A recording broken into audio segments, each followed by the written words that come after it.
สวัสดีค่ะพ่อแม่พี่น้องป้องไปสุขุสุขคนยายเกมอีกแล้วพี่นะคะยายเกมคนเก่าคนเดิมเพิ่มเติมความงามพี่น้อง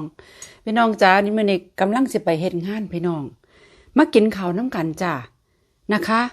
มากินอาหารเช้าน้ำกันกับพี่น้องแกงนกคือเก่าจ้ะอ้อมนกใส่หมักใ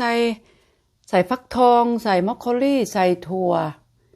ก็ใส่ผักหลายอย่างเนาะค่ะเนาะใส่ผักซี่ผักอีตูผักหอมป้อมใส่หมดเลย มากินข้าวน้ำกันจ้ะก่อนสิไปเฮ็ดงานเนาะนี่แหละอาหารง่ายๆพี่น้องกับไข่ต้ม2 หน่วยแล้วก็ข้าวไรซ์เบอร์รี่นะคะยายเก๋สิกินข้าวไรซ์เบอร์รี่เนาะเวลาไปเฮ็ดงานเนี่ยก็คือสิกินมันอยู่ท้องพี่น้องเนี่ยอาหารเช้าจ้ะ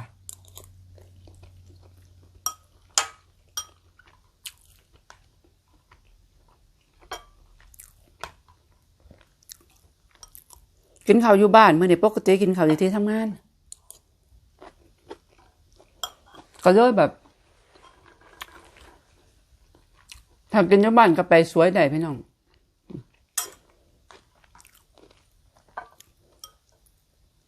ปกติสิพาไปแต่เช้าแล้วก็เฮ็ดนั่นเฮ็ดนี่แล้วก็กินข้าวเนาะจ้ะมื้อนี้ก็กินข้าวอยู่พี่ดีกว่า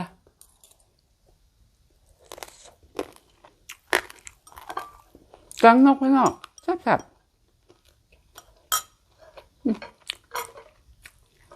แซ่บหลาย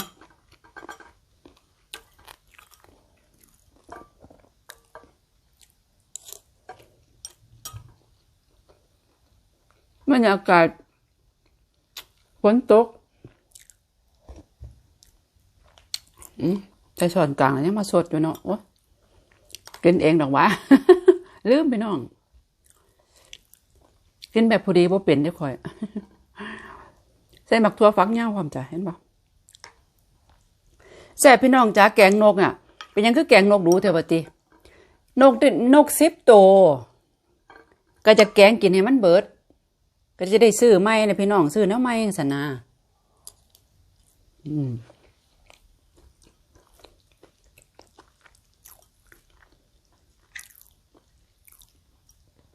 มันแซ่บเด้พี่น้อง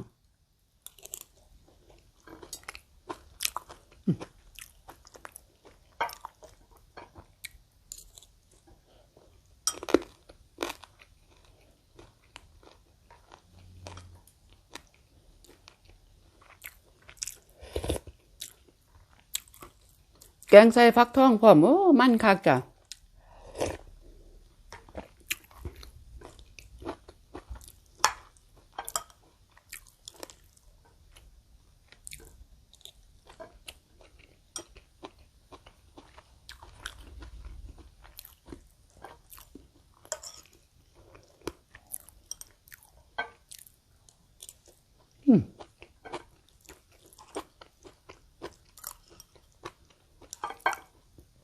บ่ได้นึ่งข้าวเหนียวเบิดจ้ะพี่น้อง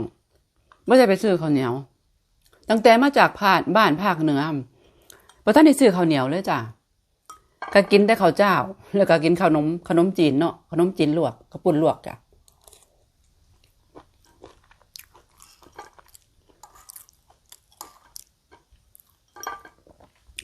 ที่จริงมันต้องกินกับข้าวเหนียวเข้ากัน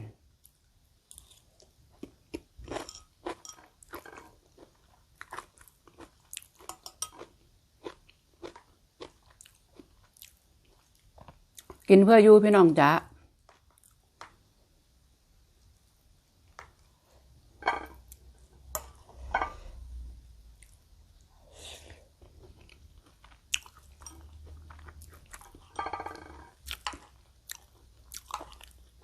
ไข่2 ใบยายเก๋จะกินไข่ต้ม2 ใบทุกวัน2 ฟองทุกวันนะคะจะได้โปรตีนนะคะบางคนก็บอกโอ๊ยคอเลสเตอรอลคือสิหลายกะอาจสิหลายบางทีอาจมันจะเป็นไขมันบ่ดีเนาะค่ะเนาะแต่ว่าอันนี้ก็สิเข้าไปสร้างครับคอเลสเตอรอลบ่ดีออกมาเขาก็สิไปสร้างของเขาที่จริงดีนะจ๊ะเนาะกินไข่มื้อละฟอง2-3 ฟองนี่กินด้วยพี่น้องได้โปรตีนจ้ะกินเลย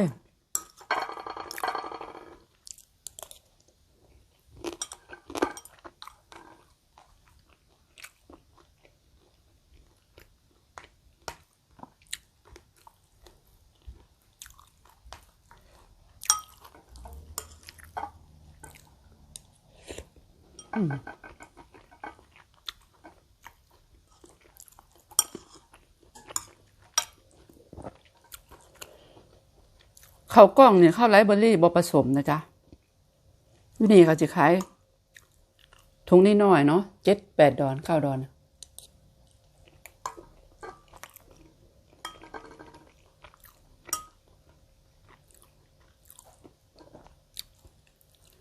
กินนิดเดียวก็จะอิ่มมันก็คือขาวๆจะขาวๆกิน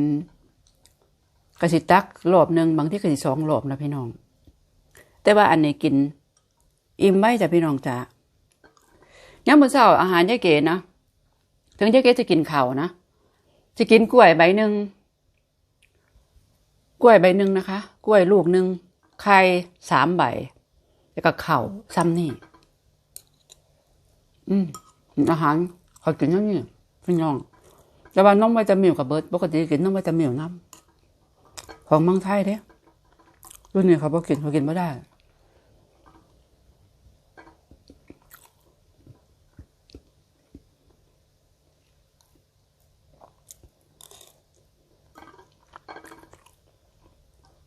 กินแต่ท้องเสียพี่น้องนมอยู่นี่กินไม่ได้จ้ะแต่สิไม่ยุ่นมท่อหลอกท่อเหลืองแต่มันบ่คือบ้านเฮากับบ่ฮู้เป็นหยังกินแล้วก็ไปโลดจ้ะกินแป๊บเดียวไปเลยยิ่งนมงัวยังแล้วจ้ะรุ่นนี้ส่วนมากเขาจะเอาแต่นมงัวเฮ็ดเนาะกินเข้าไปท้องเสียเลยแซ่บพี่น้องจ้ะสุดยอด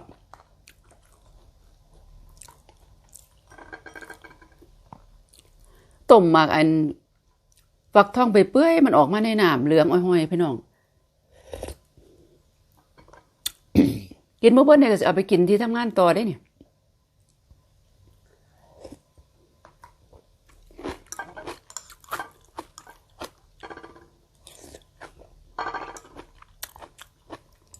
อันนี้คือหน้าคนฮอบ้านเฮาก็สิไปให้ไปหน้าเลยพี่น้องคนฮอก็เผาใช่นี่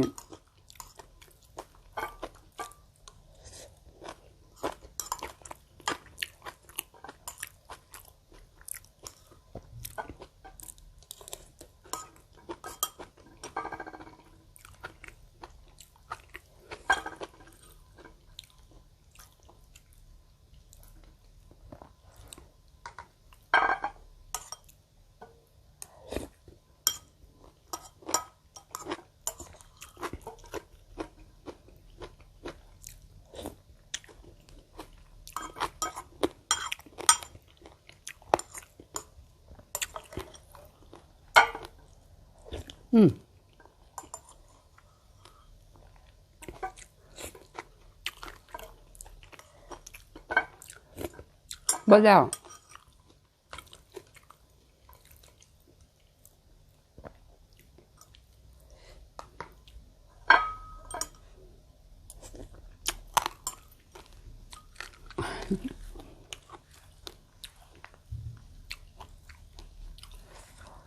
กินเขาแล้วเราสิขับรถไปเฮ็ดงาน